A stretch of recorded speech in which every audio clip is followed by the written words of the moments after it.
Muito boa noite. É uma satisfação aqui retomarmos as nossas atividades no Centro de Estudos do Poder Judiciário do Rio Grande do Sul.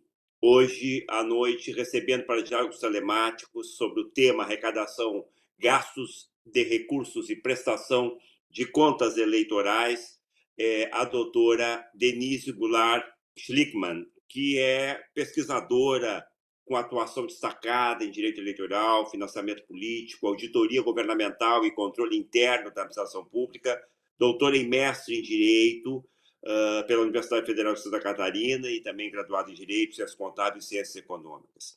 Exerce o cargo de secretária de controle interno e auditoria do Tribunal Regional Eleitoral de Santa Catarina, onde atua há muito tempo em áreas ligadas à auditoria, fiscalização e prestação de contas eleitorais. O tema que colocamos hoje para um bate-papo nos diálogos telemáticos com a doutora Denise é da mais alta relevância e tem reiteradamente explodido nos tribunais e também nos setores de prestação de contas, justamente em face de uma série de reiteradas irregularidades que, infelizmente, ainda se praticam nesse país no tópico específico. Sem falar em caixa 2, lavagem de dinheiro e todas essas questões que muitas vezes estão conectadas, direta e indiretamente, ao tema da prestação de contas. Então, sem sombra de dúvida que para os órgãos públicos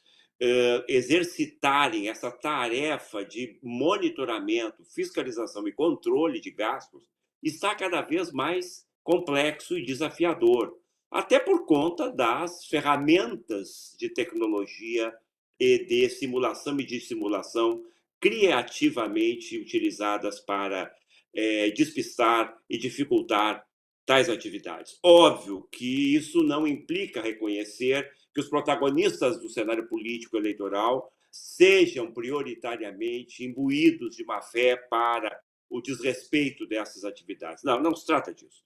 Mas nós temos que também reconhecer que os desafios são grandes para que esse controle seja efetivo e, mais que isso, seja exitoso. Eu quero agradecer muito particularmente à doutora Denise pela gentileza. Nós imaginamos como deve estar o volume de trabalho de ofício da doutora Denise nesse particular, mas agradecer a disponibilidade de ter encontrado uma agenda para dialogar com os colegas do Poder Judiciário Gaúcho e também com a comunidade de juristas que acompanham o nosso evento hoje. O nosso evento, como sempre, será gravado, depois disponibilizado no site do YouTube do Centro de Estudos do Poder Judiciário Gaúcho, para que as pessoas também depois possam acessar e visualizar o que tratamos nessa noite. De pronto, passo a palavra à doutora Denise, mais uma vez agradecendo a gentileza e o carinho para com o Tribunal de Justiça do Rio Grande do Sul. A palavra é sua. Boa noite a todos e a todas. Boa noite, desembargador Leal. Eu registro um prazer, uma honra, uma satisfação imensa estar aqui com todos para tratar de um assunto que me é tão caro. Eu vou fazer uma pequena atualização só dos meus dados, porque há exatos 5 dias eu me aposentei. Então, eu saí da Justiça Eleitoral, mas essa matéria ela esteve sob a minha responsabilidade por exatos 30 anos. 30 anos, não só no TRE de Santa Catarina, como também na assessoria dos ministros do Tribunal Superior Eleitoral, nos grupos de normas, na elaboração destas normas que regulamentam a matéria para todo o país, né? Eu continuo na academia, permaneço na academia com inúmeras capacitações, estou também no Conselho Federal de Contabilidade, na Comissão de Contabilidade Eleitoral, no Conselho Regional de Contabilidade aqui em Santa Catarina, então a atuação ainda é bem larga nessa matéria.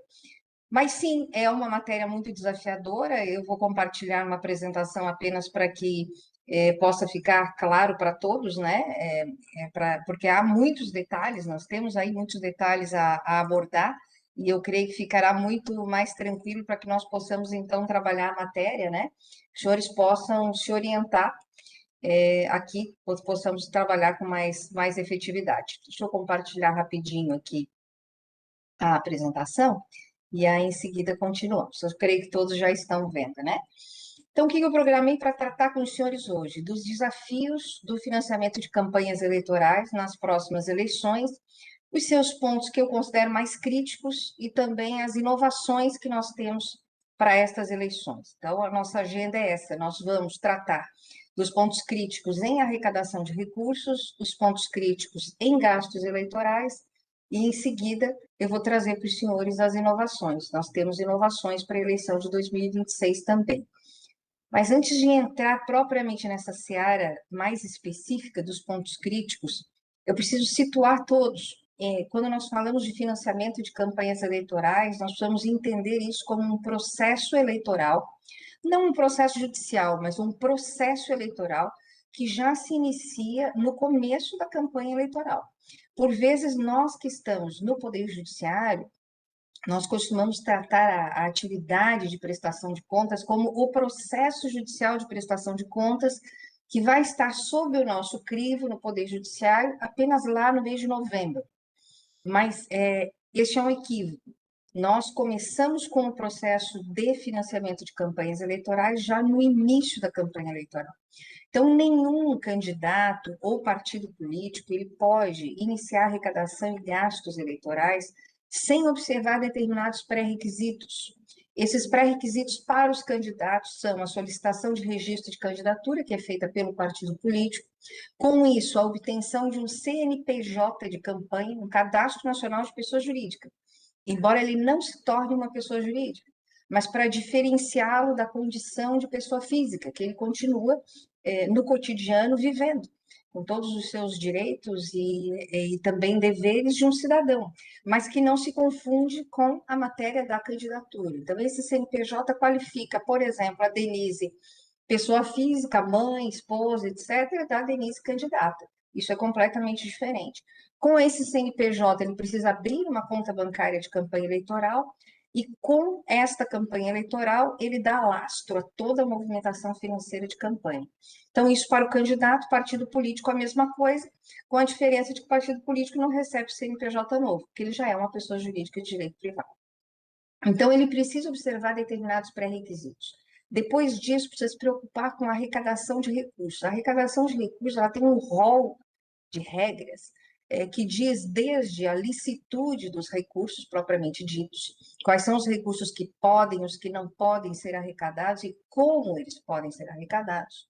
Aí nós precisamos nos preocupar com os gastos eleitorais, o rol exaustivo da lei das eleições, são apenas aqueles gastos que são possíveis, nenhum outro, e a forma de pagamento desses gastos também é bem restrita, e aí nós chegamos ao resultado da campanha eleitoral. Ou alguém tem sobras ou tem dívidas de campanha. E tanto para sobras quanto para dívidas de campanha, existe um regramento específico que precisa ser observado também. E só então é que a prestação de contas é realizada e chega à Justiça Eleitoral para julgamento. Então, eu costumo dizer, quando falo para partidos políticos, candidatos, que prestar contas é relativamente simples. O difícil é ter observado os pré-requisitos, todas as normas de arrecadação de recursos, de gastos eleitorais e de sobras ou dívidas de campanha. Candidato partido político que fez isso não tem problema em prestar contas à Justiça Eleitoral, nenhum. E nós estamos aqui conversando com o meio jurídico gaúcho, né? Então eu não posso deixar de mencionar a norma, né? E eu preciso lhes dizer para buscar toda a minúcia do ordenamento jurídico de financiamento de campanhas eleitorais em uma única resolução do TSE, que é a 23.607. Tá? Então, não nos vale muito a Lei 9.504 seca, porque ela contém uma série de antinomias, ela está revogada em muitos pontos por conta de decisões judiciais importantes, ações declaratórias de inconstitucionalidade, e a resolução do TSE, a 23.607, ela vai reunir todo esse contexto e resolver essas antinomias também. Então, é importante usar este único diploma legal.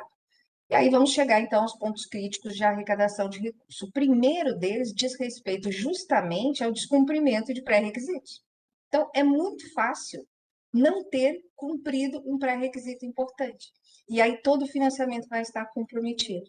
Dentro destes pré-requisitos está a abertura de uma conta bancária de campanha eleitoral, que é praticamente um mantra nessa matéria, porque ela dá lastro a tudo que o prestador de contas unilateralmente vai declarar no processo de prestação de contas. E há dificuldades rotineiras e operacionais na abertura dessa conta bancária. Que tipo de dificuldade? Normalmente imposta pelos bancos privados. Banco privado não tem nenhum interesse em ter conta bancária de campanha eleitoral, porque são movimentos, relevantes ou não, de apenas 45 dias e uma obrigação de responder diligências da Justiça Eleitoral por, no mínimo, uns 2 anos, se nós estivermos falando de candidatos não eleitos, né? Com todas as diligências e o tamanho, né, a duração desse processo, que a duração desse processo possa ter. Então, não há muito interesse na abertura e há naturalmente uma imposição de uma série de dificuldades que nós, no Poder Judiciário, precisamos resolver. Normalmente, intimando para que a abertura de conta bancária ocorra sob as penas do artigo 347 do Código Eleitoral, que é o crime de desobediência. Normalmente, só a intimação já resolve, mas nós precisamos viabilizar isso, porque tem prazo para abrir conta bancária, né? O segundo desafio, e muito importante, diz respeito aos recursos públicos na campanha eleitoral. No Brasil, nós tivemos até 2014, a eleição de 2014, uma matriz mista de financiamento de campanhas que envolvia recursos públicos e privados, mas e que majoritariamente era recurso privado e notadamente recursos de pessoas jurídicas, empresas. Então, as pessoas jurídicas financiavam campanhas eleitorais e partidos políticos. E os dois grandes grupos financiadores eram as empreiteiras e os bancos, que financiavam do Oiapoque ao Chuí, da extrema direita à extrema esquerda, financiavam todo mundo, né? Então, era muito grande, muito potente esse financiamento privado. Só que a partir da ADI 4650, em 2015, o financiamento empresarial ele foi declarado inconstitucional. E aí nós tivemos, a partir dele, o que eu chamo de uma compensação legislativa tripartite. Nós tivemos 3 medidas muito importantes legislativas para compensar a imensa ausência que o recurso privado e empresarial fez no financiamento político no Brasil. Que medidas foram essas? A primeira foi justamente quintuplicar o valor do fundo partidário. O fundo partidário é um recurso público, dotação orçamentária da União majoritariamente, e mantém a estrutura dos partidos políticos no Brasil. Então, se eles custavam 200 milhões, e custavam aproximadamente esse valor mesmo, eles passaram a 1 bilhão. Ao mesmo tempo, houve a criação em 2017 do Fundo Especial de Financiamento de Campanha Eleitoral, que todos já devem ter ouvido falar, né? E que só nesse ano representa quase 5 bilhões de reais. E nós tivemos também uma tentativa de alavancar o financiamento de pessoas físicas e não de pessoas jurídicas. Fazer com que a pessoa física financiasse o processo político no Brasil pelas vaquinhas virtuais. Tivemos a regulamentação do financiamento coletivo de campanhas eleitorais, que ainda não é muito expressivo. Então, a nossa matriz de financiamento, ela continua mista, só que agora ela é predominantemente pública. Na última eleição dita geral, em 2022, nós tivemos 82% do financiamento político público e apenas o restante 18% de recursos privados nas campanhas eleitorais, vindos de pessoas físicas e dos próprios candidatos. Então, é um aspecto extremamente crítico quando nós falamos de recurso público em campanha, e aí eu estou falando para o Poder Judiciário, sei que os senhores sabem da importância de fiscalizar o bom uso, a boa aplicação de recurso público em campanhas eleitorais. O primeiro grande problema que nós enfrentamos é em relação à distribuição desses recursos. Por quê? Todos devem saber que esses recursos chegam aos diretórios nacionais por critério legal. Fundo partidário, você divide 5% igualitariamente entre todos os partidos registrados no TSE e 95% vão depender do número de deputados federais que cada partido possui no parlamento. Fundo especial de financiamento de campanha, 2% são igualitários. 83% dependem, em alguma medida, do número de deputados federais e 15% do número de senadores que cada partido político tem com assento no Congresso Nacional. Esta distribuição para os diretórios nacionais é muito objetiva. Está lá a legislação, estão lá os percentuais, o recurso chega. O problema é dali para frente. Dali para frente, ninguém tem garantias de onde esse recurso vai chegar. Ele depende literalmente, da decisão da cúpula da direção executiva nacional de um partido político, que vai estabelecer os critérios de distribuição.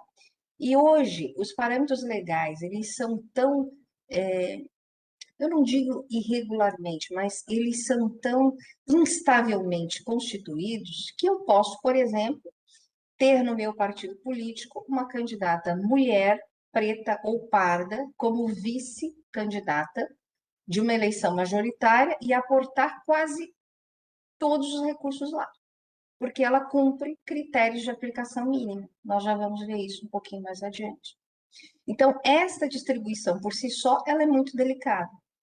E há uma preocupação da Justiça Eleitoral em relação ao repasse ilegal desses recursos entre partidos políticos. O que acontece? Nós temos hoje uma possibilidade absolutamente legal de repasse vertical dos recursos. Entenda por isso repasse vertical aquele que sai do partido político e vai para os seus próprios candidatos. Nós não temos nenhuma dúvida quanto à legalidade disso, é perfeitamente legal. Agora, quando esse recurso sai do partido A e vai para o partido B, aí é preciso se preocupar com a legalidade dessa distribuição, e os senhores vão enfrentar isso nos processos de prestação de contas. Hoje, no Brasil, o sistema eleitoral brasileiro ele só permite apoio lícito de partido político a outro, em termos financeiros, quando nós temos duas hipóteses. Ou nós temos coligação ou nós temos federação. Coligação só existe no Brasil, desde 2021, para a eleição majoritária. Então, o recurso ele pode sair do partido A e para o partido B, se eles estiverem coligados, para financiar a eleição majoritária. Ou seja, no Rio Grande do Sul, para governador do estado, para senador da República. Ou, claro, para presidente da República, se houver coligação ou federação ali. Ele não pode sair do partido A para financiar candidaturas a deputado federal e estadual do partido B. E nós vamos ver isso. E a resolução veda que isso aconteça. E ela diz o seguinte: quem distribuir assim não tem, aí digo eu, quando escrevo sobre o assunto, não há interesse jurídico na eleição de um outro candidato, de um outro partido, porque ele concorre com o seu. Você está desviando a finalidade da aplicação do recurso. E aí a resolução qualifica isso como aplicação irregular e manda devolver depois. Quem repassou e quem recebeu e aplicou esses recursos. A outra hipótese legal de repasses entre partidos políticos é quando nós temos federação. Federação é como se fosse uma mega coligação para todas as eleições, majoritária e proporcional, no Brasil inteiro, com duração de no mínimo 4 anos. Hoje nós temos 5 federações no Brasil. Se o partido A estiver federado com o partido B, aí o recurso transita livremente. Agora, na maior parte dos casos, não é federação que nós temos, é coligação. E nós vamos ver repasse entre um partido A e o partido B para a eleição proporcional, e isso vai estar ilegal e nós vamos precisar coibir. Uma outra preocupação em relação aos recursos públicos muito grande é a aplicação irregular de recursos destinados às cotas.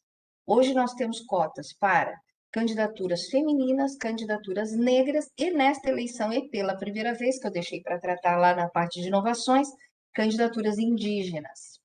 Qual é o problema aqui? É que, por vezes, o partido político, obrigado que está a financiar essas categorias de candidaturas, ele faz com que esse repasse seja meramente formal. Ele passa o recurso, nós vamos ver lá o recurso repassado a essas candidaturas, mas essas candidaturas não aplicam os recursos. Elas financiam candidaturas de outros grupos. Isso é absolutamente irregular também. Vocês devem lembrar de reportagens lá na eleição de 2018, em que houve a primeira aplicação de recursos do Fundo Especial, em que as mulheres, que eram, à época, né, a nossa única cota de proteção legal para financiamento, elas serviam como contas de passagem. Elas recebiam recursos para financiar candidaturas masculinas. Então, a obrigação de verificar se o recurso está, de fato, sendo aplicado na cota é nossa, no Poder Judiciário. Somos nós quem vamos ter que ver. Concordemos ou não com ela. É isso que o sistema jurídico hoje estabelece. Ainda do ponto de vista da arrecadação, são pontos bem críticos o recebimento incorreto de recursos. Então, hoje, no nosso sistema legal, existe uma determinação do que se pode receber, mas também o como se pode receber. Existe uma preocupação muito grande com a identificação cabal da origem do financiamento das campanhas eleitorais. Então, recurso privado eu só posso receber por transação eletrônica bancária identificada. E se os valores forem iguais ou superiores a R$ 1.064,10, eu não posso ter intermediação. Eu tenho que ter doação de uma conta bancária a outra, diretamente, ou um cheque cruzado nominal. Quem recebe diferente, devolve os recursos. Só que só descobre isso no processo de prestação de contas. E aí o dinheiro não existe mais. Então, imagine a quantidade de execuções que nós vamos ter também no Poder Judiciário em relação a esses valores. Outro ponto que eu trouxe para destacar aos senhores é a questão de limites de autofinanciamento. Justamente porque hoje eles são baixos, quanto que eu, candidata Denise, posso aplicar na minha campanha, como eu posso aplicar pouco, pode ser que eu tente, por uma interposta pessoa ou por um mecanismo ou outro, fazer recurso próprio, chegar na campanha eleitoral de forma ilícita. Então, se eu sou candidata à eleição majoritária, o limite é um só. No Brasil, nós temos chapa majoritária. Ninguém vota para vice. Talvez vocês nem lembrem. Eu poderia desafiar aqui quem está nos ouvindo a dizer quem é o suplente de senador que você votou na eleição anterior. Eu não lembro. E eu saí da Justiça Eleitoral dia 11. Trabalhei lá 36 anos e meio. E eu não lembro. Imaginem agora que nós vamos ter 2 candidatos ao Senado, né? Então, não, eu não voto para vice. O vice, ele aparece na urna eletrônica, a Justiça Eleitoral coloca, inclusive, a foto dele para que a gente saiba quem é, mas eu não consigo votar no vice. Embora ele seja de um outro partido, ele está ali compondo a chapa, mas você vota na chapa. Então, o limite de autofinanciamento é da chapa. E nós vamos ter, sim, nos nossos julgados no Poder Judiciário, nós vamos ter campanhas eleitorais argumentando que se o meu limite é de 2 milhões, como candidata à eleição majoritária titular, o do vice é mais 2. E não é. O limite é um só. O limite é o da chapa. Tá? Então, isso é muito importante que a gente verifique também. Ainda na esfera da arrecadação, nós temos as questões relativas às vaquinhas virtuais, financiamento coletivo. Hoje, dia 15 de junho, nós não temos candidatos ainda à eleição 2026, nós só temos pré-candidatos. Mas a legislação eleitoral, a Lei 9.504, ela permite que um pré-candidato já comece a arrecadar recursos no dia 15 de maio. Se ele não se tornar candidato, vou só abrir um parênteses aqui em relação a um pequeno complicador, que não vai chegar para nós no Poder Judiciário, não no Judiciário Eleitoral, tá? Se ele não se tornar candidato, diz a lei que ele tem que devolver todos os recursos aos doadores.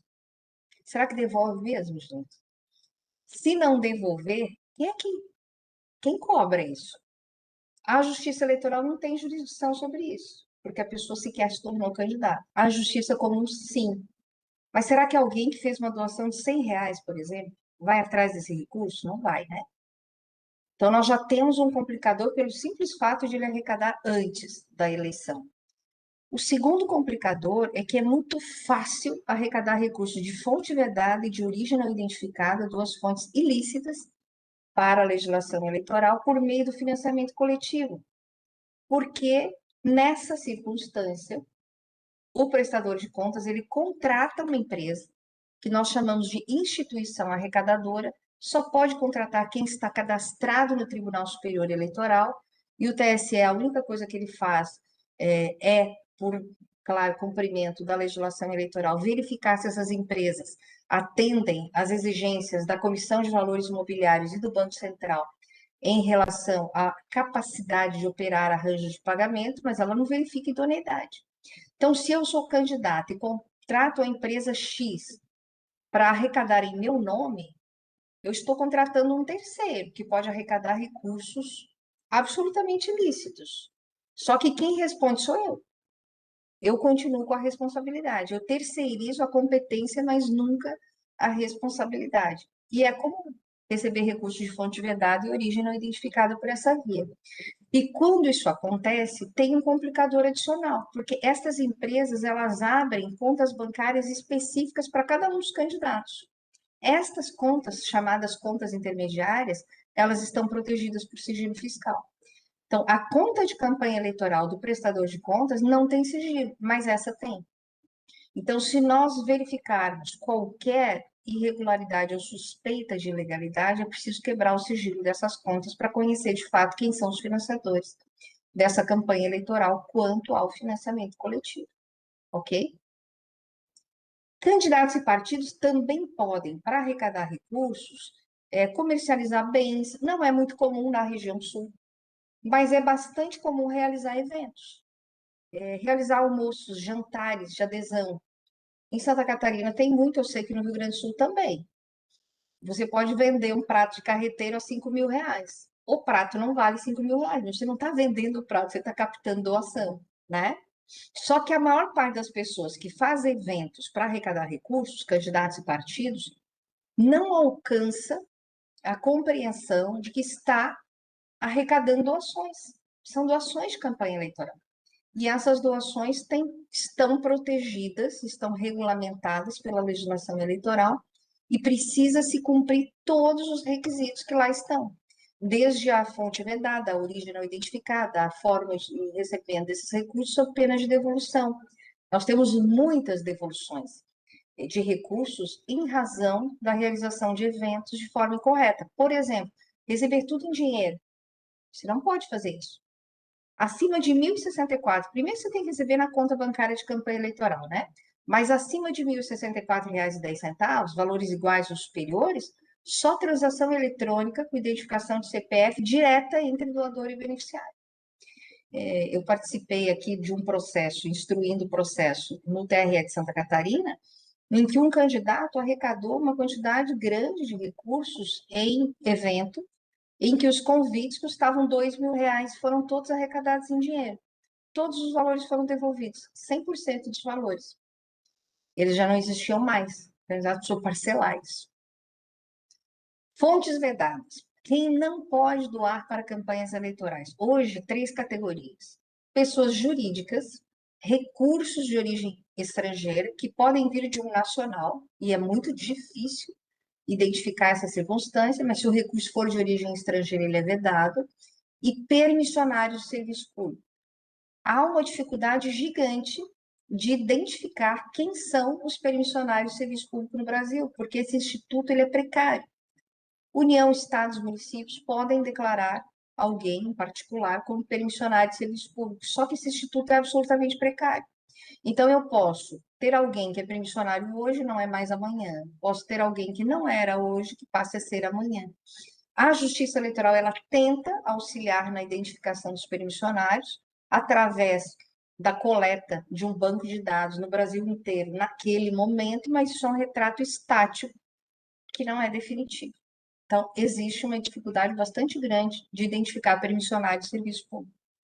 Se os senhores tiverem nos processos a notícia de fato ou a suspeita de que alguém seja permissionário, precisa diligenciar. Precisa intimar para saber. Ou o candidato ou o próprio terceiro, porque nós não temos certeza absoluta da base.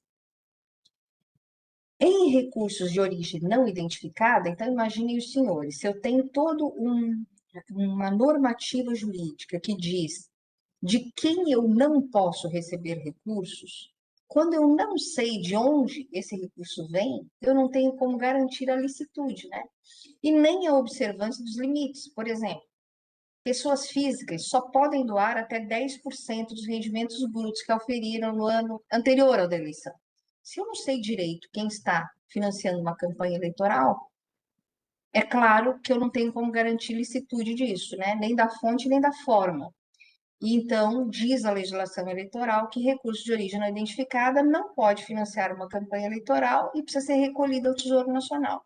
E aí eu tenho de novo um grande problema, porque existe um conceito leigo e um conceito técnico do que é recurso de origem não identificada. O leigo, como o próprio nome já diz, os senhores devem imaginar, é aquele recurso que eu não faço ideia de onde veio. Isso é fácil, é um recurso de origem não identificada. Mas a legislação eleitoral, a Resolução 23.607, ela traz mais N hipóteses que qualificam o recurso como de origem não identificada. Se ele não foi recebido da forma correta, ele será também um recurso de origem não identificada. Nós precisamos conhecer muito bem isso do lado de cada balcão no Poder Judiciário, mas o candidato e o partido político também, porque senão eles vão ter que devolver esses recursos. Vou dar um exemplo.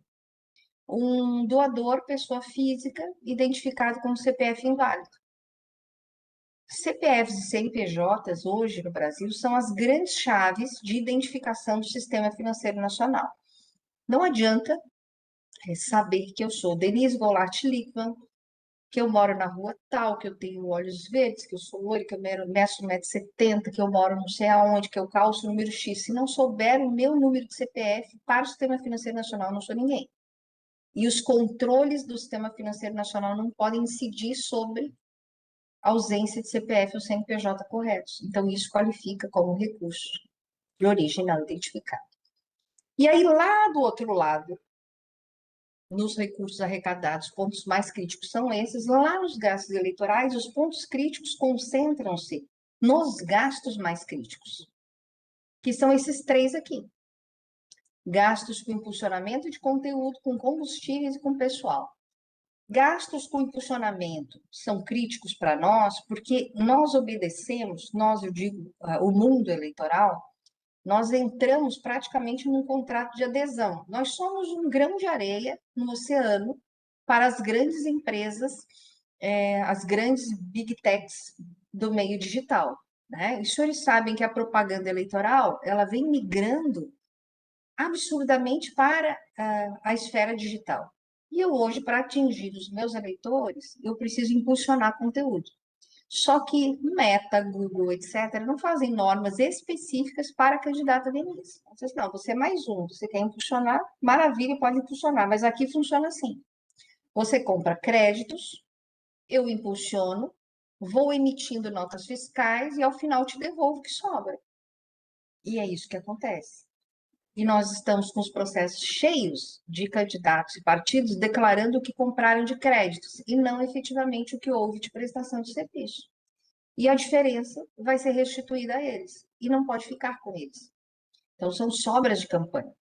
Se foram pagos com recursos privados ou com recursos do fundo partidário, tem que ser encaminhados ao partido político. Se foram pagos com fundo especial de financiamento de campanha, que é o mais comum, o que sobra volta ao Tesouro Nacional. E somos nós quem temos que determinar que isso aconteça. Gasto com combustível é crítico, porque o combustível no Brasil é a moeda mais valiosa para a prática de um ilícito eleitoral muito danoso ao processo democrático, que é a compra de voto. Compra-se voto com combustível o tempo inteiro. Combustível em campanha eleitoral só é um gasto eleitoral regular se ele for usado para três hipóteses.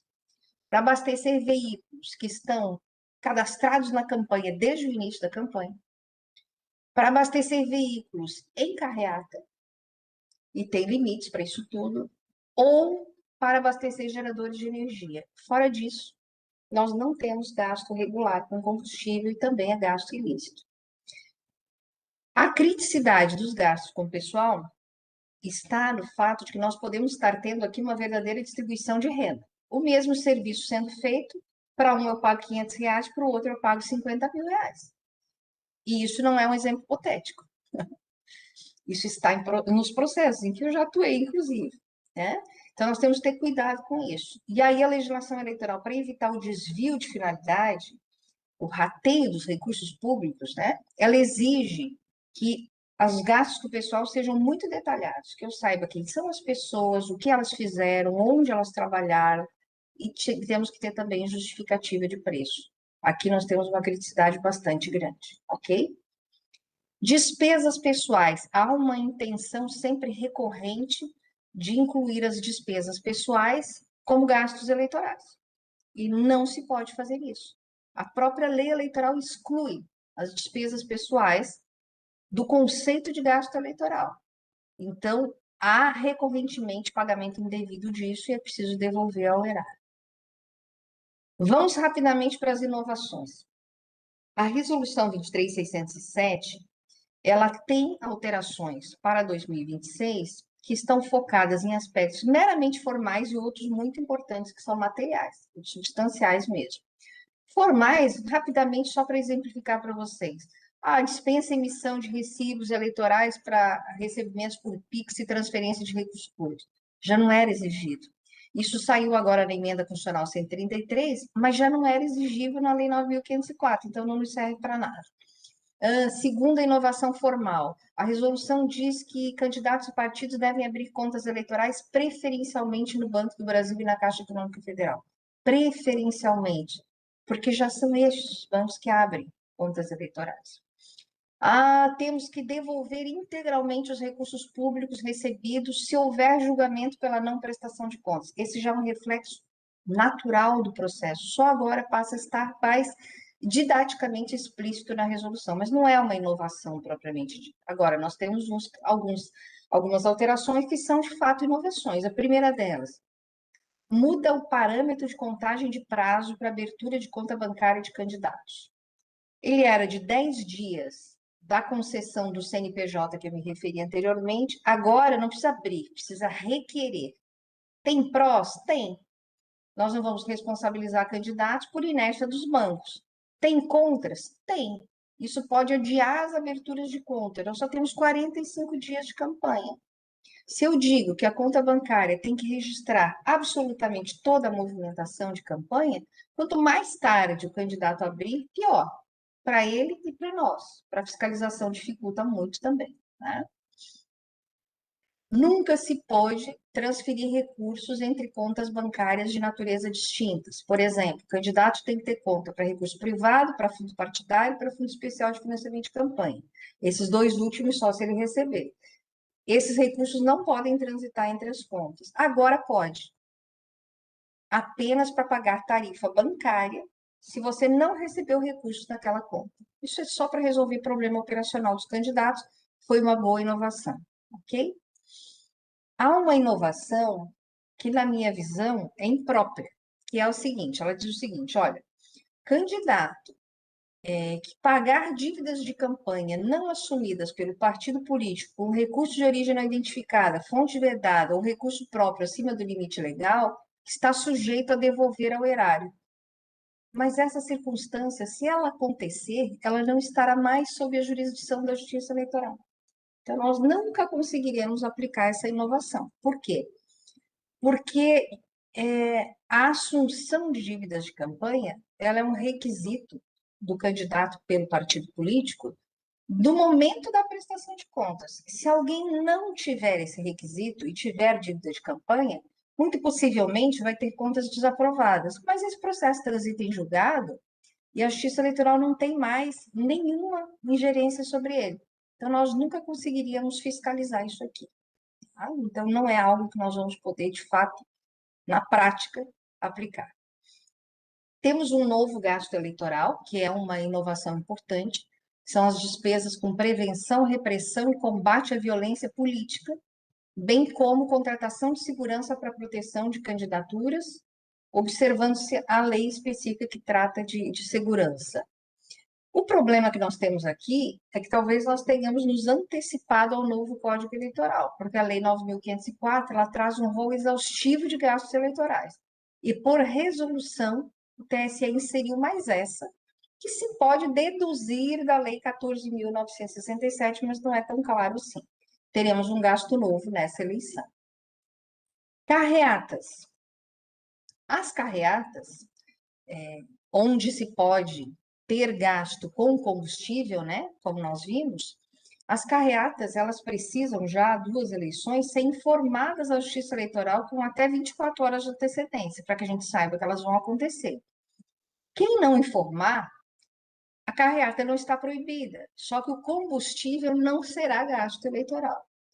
Nesta resolução, o TSE inseriu a exigência de identificação das placas. Essa identificação de placas é uma exigência que operacionalmente não é simples de cumprimento para candidatos e partidos políticos, mas agora terá que ser feito. Esse aviso prévio é apenas para viabilizar o controle do gasto com combustíveis. Tá? Temos uma inovação que eu julgo muito importante, que é a introdução na norma da obrigação de que candidatos e partidos observem o princípio da economicidade nas contratações.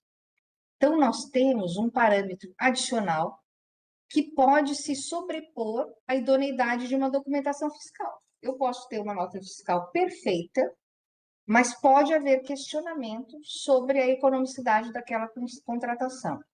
A dificuldade que pode existir aqui, do ponto de vista prático, é que economicidade não é um conceito objetivo, né? Então, o que candidatos e partidos precisaram fazer é demonstrar compatibilidade de preços. Nas despesas mais relevantes, por exemplo, a Justiça Eleitoral pode pedir que ele prove que não comprou de uma forma antieconômica, por exemplo. E ele vai demonstrar isso com orçamentos que ele colher no mercado a respeito. Isso é positivo no sentido de que orienta os partidos e candidatos à adoção de compliance, né? Compliance eleitoral. Cuidados e controles internos da campanha eleitoral que até hoje nunca existiram. Financiamento de grupos minorizados. Nesta eleição teremos 3, pela primeira vez no processo eleitoral. O problema vai ser a complexidade na distribuição desses recursos. Então, candidaturas femininas, elas precisam ser financiadas com, no mínimo, 30% dos recursos públicos aplicados na eleição. No mínimo, 30%. Candidaturas negras, até a eleição anterior à geral, de 2022, era proporcionalidade dentro do gênero, a partir de uma consulta ao TSE. Agora não, é 30% também. A diferença é que, em candidaturas femininas, se eu tiver 40% de candidatas, é 40% dos recursos, 50%, 50% dos recursos. Candidaturas negras, não, é 30%. Soma-se a isso a introdução das candidaturas indígenas, que é proporcionalidade dentro do gênero. Então, imaginem a complexidade na distribuição disso. Primeiro, eu vou ter que fazer o seguinte, eu tenho 100 candidatos, eu tenho que ver quantas são as mulheres. Vamos supor que sejam 30, porque normalmente é isso, os 30%, né? Então, o recurso do Fundo Especial tem que ter no mínimo 30 nesse grupo aqui. Não é dividindo igualitariamente entre todas, não. Tem que estar neste grupo. E aí já vem uma falha legislativa, né? Eu posso concentrar os recursos numa única candidata. Eu vou cumprir o requisito. Aí eu preciso ver, entre todos os candidatos, quem são os candidatos e candidatas pretos ou pardos, que se autodeclararam assim. Tanto faz em que grupo eles estejam. Neste grupo de candidaturas negras, precisa ir mais 30%. Aí eu volto ao gênero. Entre mulheres e entre homens, eu preciso ver percentual feminino e percentual masculino de candidaturas indígenas e observar também essa proporcionalidade. Vamos ver como os partidos vão tratar a complexidade da distribuição desses recursos. Né? Houve uma alteração de parâmetros para a base de cálculo do financiamento desses grupos, então, uma mera transferência de recursos entre instâncias diferentes dos mesmos partidos políticos não vale como critério, isso amplia a proporção efetiva exigida sobre os gastos diretos dessas campanhas. Então, aquilo que eu transferi para um partido, entre os diretórios partidários do mesmo partido, isso não entra no cálculo. Isso é muito bom, porque nós vamos ampliar, de fato, o que se tem que aplicar em relação a essas candidaturas, né? Sempre tivemos, nos últimos anos, uma dificuldade muito grande em relação aos gastos com pagamento de honorários de advogados e contadores. Vamos começar por baixo aqui desse slide. Quais são as hipóteses possíveis hoje? Eu, candidata Denise, contrato advogado e contador e pago por isso. Perfeito, vai estar lá na minha prestação de contas. Segunda hipótese, o meu partido político pode ter contratado para mim. Ele não vai ter que fazer refletir esse gasto na minha campanha. Não vai. Então, eu já não vou saber como é que foi pago. Eu tenho que olhar lá na prestação de contas do partido político, mas vai estar lá. E tem uma terceira hipótese que veio da reforma eleitoral de 2019, que autoriza um terceiro a pagar por essa despesa. Eu chamo isso de caixa 2 legal. Por quê? Porque se um terceiro pagou de qualquer forma, não transitou na conta de campanha eleitoral, que é o caixa 1. Então, é um outro caixa pagando essa despesa, mas ele não é ilícito, porque a legislação permite. A resolução do TSE este ano, nesta eleição, disse o seguinte, ó, ok, a lei autoriza que um terceiro pague essa despesa. E são despesas muito vultosas, tá? Só que agora a gente quer saber quem são. Que é exatamente, Se vai fazer com essa informação, só a jurisprudência vai nos dizer. Mas candidatos e partidos políticos agora terão que dizer quem são os financiadores de advogados e contadores que não sejam contratados diretamente por eles ou pelo partido político doando aos candidatos. Isso é uma medida de transparência bastante importante, muito boa. Tá? Temos uma exigência meramente operacional, mas eu trouxe para não deixar de dizer para vocês, porque é uma alteração. Agora, quem tiver que pagar por boleto bancário, por exemplo, vai ter que constar expressamente que o destinatário e beneficiário final é aquela candidatura. Isso não é tão simples nem tão comum quanto se possa imaginar. Os senhores mesmos devem ter contas particulares em que recebem lá um boleto bancário de algum fornecedor em que não consta o seu nome lá. Então, isso vai trazer uma dificuldade operacional adicional. Eu não sei como é que a legislação, a jurisprudência vai tratar ao longo do tempo, né? Por força da emenda constitucional 133, agora, fundo partidário pode pagar encargos de inadimplência, juros, multas de mora, pagar por atraso, atualização monetária, não podia, mas fundo especial continua não podendo. Então, isso vai trazer alguma dificuldade também para as campanhas eleitorais, mas é uma permissão que passa a acontecer, né? E temos uma muito interessante para avaliar na prática, que é uma mudança no sistema de prestação de contas. Ele antes era offline. Cada candidato instala na sua máquina, gera uma prestação de contas, manda pela internet, grava os documentos em uma mídia, normalmente um pendrive, e leva lá no cartório eleitoral ou na eleição geral, leva lá no Tribunal Regional Eleitoral. Isso acabou. O sistema é online, ele acaba, o SPC é antigo, agora ele vai se chamar Conta Mais, e acaba essa entrega de mídia física, o que é muito bom para a justiça eleitoral e para os candidatos também. Não tem mais pendrive circulando na justiça eleitoral, vem tudo pela internet.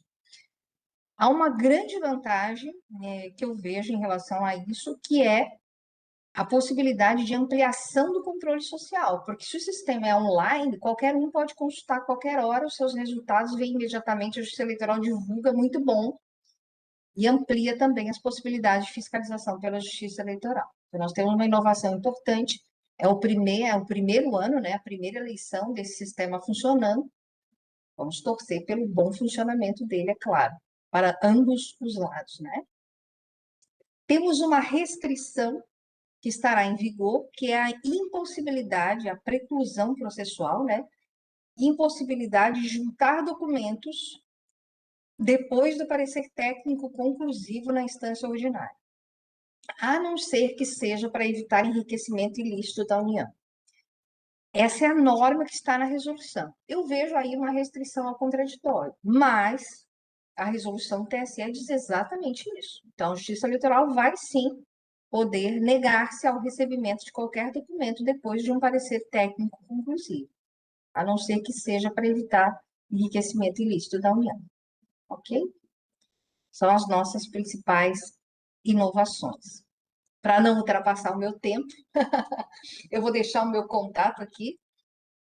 Quem quiser manter contato, eu procuro nesta rede que é profissional, manter a atualização sobre esse tema, tudo que sai eu posto ali. Esses são os meus 2 filhos literários, financiamento de campanhas eleitorais, está na 13ª edição, deixa eu pegar ele aqui. Aproveitar para mostrar ele ao vivo, né? Eu não estou vendendo ele, não, viu? Eu acho que eu sou a pior autora que uma editora pode ter, porque eu não vendo meu livro, mas é só para é só para dizer aos senhores que ele está atualizado, porque muita gente me pergunta e saiu agora recentemente. E tem o segundo, que é financiamento político com recursos públicos, que eu só trato de recursos públicos, que é a minha tese de doutorado. Então, fico à disposição de todos para discutirmos os assuntos aí que os senhores tiverem de dúvida ou queiram discutir. Agradeço a imensa paciência com que me ouviram durante esses minutos. Muito obrigada. Excelente, excelente, muito obrigado. Muito obrigado também a doutora Denise pela didática, a vantagem, né, da docência aliada com o conhecimento técnico gera isso, né, uma exposição clara, muito tópica, muito pontual, né? Então quero te agradecer demais, até pelo cuidado de apresentar também slides que facilitam muito o acompanhamento, né? estrutural da reflexão. Então, realmente estamos aqui encantados, nós e os quase 100 espectadores que temos aqui neste momento na nossa audiência. Eu tenho, assim, gostaria até, nós temos essa janela de tempo aí que destinamos para o evento, mas eu gostaria de fazer uma pergunta que, na verdade, é de muitos que lidam com esse tema, não é? Condizentes ao seguinte aspecto: nós temos visto, em algumas situações, sem sombra de dúvida, malversação desses recursos em inúmeras situações. Ou seja, protagonistas da agenda política que, inclusive, alguns se especializam em dissimular e simular situações. Nós sabemos disso. Por outro lado, nós temos também muitas situações que envolvem prestação de contas, etc., irregulares, que evidenciam falta de domínio técnico ou apuração de cuidado na prestação da informação. Ou seja, são pessoas que facilitam, não tomam os cuidados, não observam os requisitos, prazos, formas, justificativas que a legislação exige para determinados tipos de despesas, e isso tudo decorre também, às vezes, da ausência de um domínio técnico mínimo daqueles que elaboram essas atividades. Eu gostaria de saber a sua percepção sobre, primeiro, como é que nós podemos melhorar a técnica e as ferramentas, os mecanismos de controle do gasto público para tentar evitar, e aí vamos de novo falar dos 5 bilhões, né, para tentar evitar a malversação, né? E de outro, se não era o caso, inclusive da academia, você agora acabou de referir isso, de a academia, a universidade auxiliar também no processo de formação, qualificação e auxílio de partidos para a realização dessas atividades.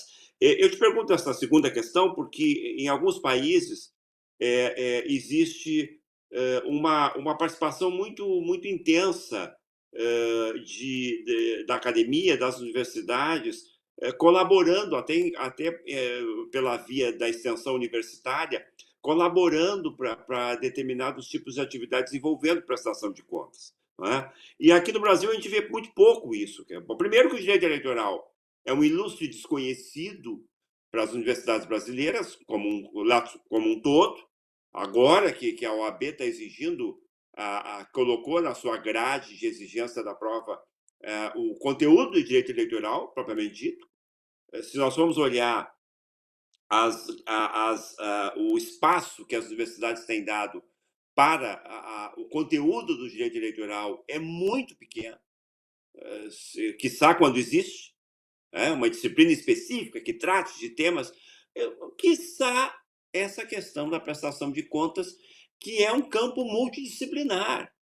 Ele envolve questões administrativas, questões contábeis, questões econômicas e questões jurídicas, ou seja, há que se estabelecer aqui um mix de competências e atribuições e conhecimentos muito específicos. Quer dizer, então, de um lado, como podemos aprimorar ferramentas e mecanismos de controle e monitoramento, inclusive em campo de responsabilização, e como podemos melhorar a qualificação técnica da prestação de contas propriamente dita. Essas questões que eu queria te trazer.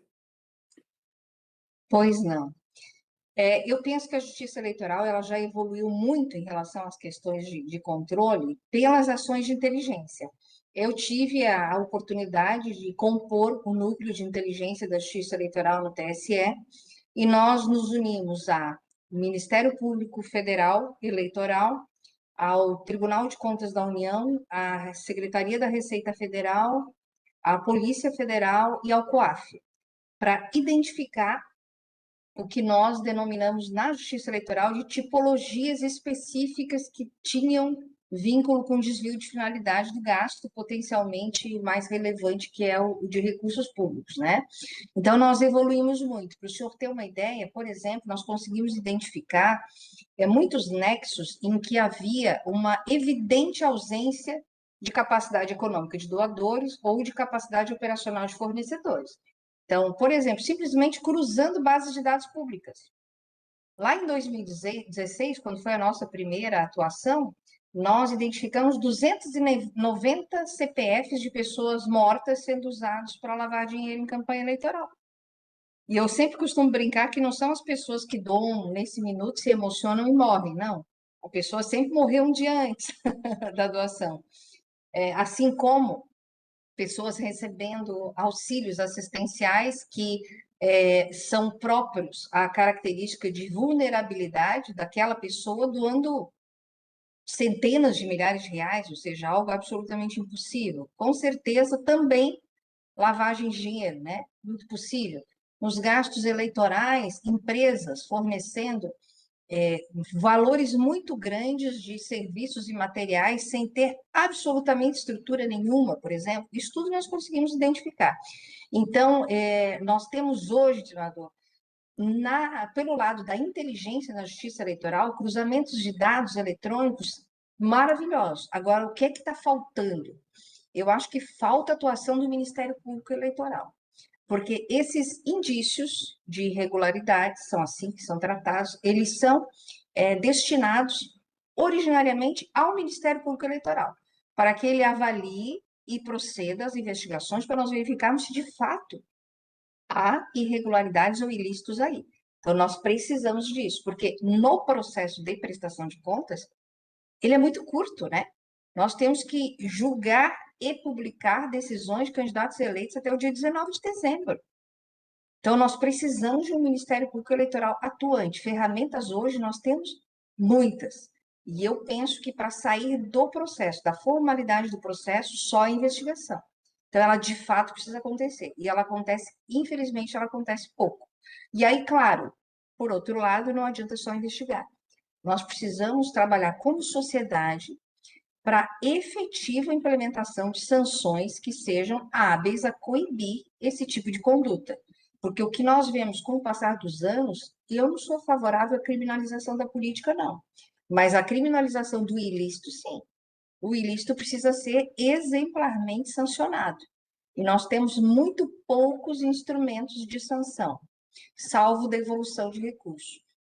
Então, se nós continuamos apenas determinando devolução de recursos, por vezes o ilícito até vale a pena, né? Neste momento vale a pena cometer o ilícito e devolver depois, mas ser beneficiado pelo ilícito naquele momento, porque o processo eleitoral é um período muito curto, né? Nós precisamos de mais. Acho que nós precisamos de bem mais. Nós temos o 354A do Código Eleitoral, que é o último crime que foi aprovado, né, legislativamente, diz respeito a financiamento. Ele é apropriação indébita eleitoral, mas ele ainda é muito pouco. Eu acho que falta elemento. 30A só tem efeito para candidatos eleitos, tem um prazo muito curto para representação. Abuso de poder econômico é bem importante, mas são processos muito longos, por vezes, quando eles acabam, o mandato já foi inteiramente exaurido, mas resta a inelegibilidade. Então, nós temos aí uma sanção importante, né? E quanto a efetivo preparo técnico, o senhor abordou a questão que eu acho que é a principal, de por que que nós não temos, porque o direito eleitoral é um ilustre desconhecido e a contabilidade eleitoral também. Também. Então, as pessoas que estão neste mercado, elas nunca ouviram falar. Então, por vezes, a gente vê escritórios de contabilidade fazendo prestação de contas de candidatos como se estivessem tratando como uma empresa. Eles não conhecem um único regramento eleitoral. E é claro que vão fazer alguma coisa errada e muito errada, né? Eu tive a oportunidade, tenho ainda, sou coordenadora acadêmica de uma pós-graduação em gestão financeira de partidos políticos e campanhas eleitorais, de uma universidade do Paraná. É a única no Brasil. Para o senhor ver como se investe pouco na academia em relação ao preparo dessas pessoas. Então, na ausência de interesse do meio acadêmico oficial, que são as universidades, as faculdades, Eu penso que a Justiça Eleitoral precisa ocupar esse papel. Ela precisa ocupar esse papel pelas suas escolas judiciárias eleitorais. Nós precisamos promover capacitação. Precisamos formar pessoas fora da Justiça Eleitoral. Além de nos preocuparmos, claro, com a formação técnica de quem vai instruir os processos, nós precisamos instruir os nossos clientes. Nós precisamos de capacitação, e é claro, seria muito ousado imaginar capacitar todos os candidatos dos partidos políticos no Brasil, mas nós podemos, sim, elaborar cursos à distância que fiquem disponíveis permanentemente para que as pessoas possam fazer, e com focos específicos. Eu creio que o advogado, ainda quem menos precisa dessa formação. Quem precisa mais é o próprio candidato, o partido político e o contador que vai atuar na prestação de contas. Então, nós precisávamos ter focos específicos para essas pessoas em relação à responsabilidade que elas têm. Sem dúvida, a educação seria muito importante nesse aspecto. É o que eu penso também, principalmente se a gente for focar, por exemplo, no próprio fundo partidário. Ele tem, na sua estrutura normativa de Constituição, ele tem também uma função de formação, a ser destinado para a formação e qualificação tanto do processo como dos agentes, né? Então, ou seja, não é que falte normas para fomentar essas possibilidades, ao contrário, elas estão aí. Agora, mas como nós temos uma estrutura muito concentrada de poder na gestão desses recursos, é óbvio que muitos deles não chegam a cumprir uma função social tão importante como essa que estaria aí. Então, são questões da mais alta indagação importante para o nosso debate. Doutora Denise, eu quero dizer que para mim próprio foi uma oportunidade ímpar de informações e reflexões sobre temas, claro, não são do meu cotidiano, os elementos que a colega trouxe aqui, enquanto professora universitária e técnica na área, mas, assim, excelente. Ainda bem que nós temos essa política de gravação para que esse material fique à disposição, assim, e os nossos acessos são muito significativos no canal do YouTube do Centro, muito significativo. Então, as suas mensagens vão ecoar bastante, seguramente, para além do território gaúcho aqui. Eu quero lhe agradecer novamente a gentileza, o carinho e o acolhimento do convite do Tribunal Gaúcho, e dizer que talvez possamos ter um outro momento, uma outra oportunidade para tê-la presencialmente aqui, para continuarmos esse bate-papo, tá certo? Muito obrigado. Eu que agradeço, é uma honra, desembargador Leal. Conte sempre comigo, essa matéria foi a minha paixão profissional de mais de 30 anos, né, que continua na academia, na consultoria, mas eu estarei sempre à disposição do Poder Judiciário em tudo que eu puder colaborar. Eu sei que ele é composto por pessoas, servidores e magistrados extremamente dedicados, tudo que estiver ao meu alcance, conte comigo nesse valoroso centro de estudos. É muito importante ter instituições assim. Eu fico sempre à disposição. Muito obrigado também à nossa audiência, a Cristina e à nossa secretaria por todo o apoio. Desejamos a todos uma boa noite e convidamos a todos os colegas que depois acessem o canal do YouTube para assistir este evento num momento mais oportuno que desejarem. Uma boa noite a todos. Até logo, Denise. Até outra hora.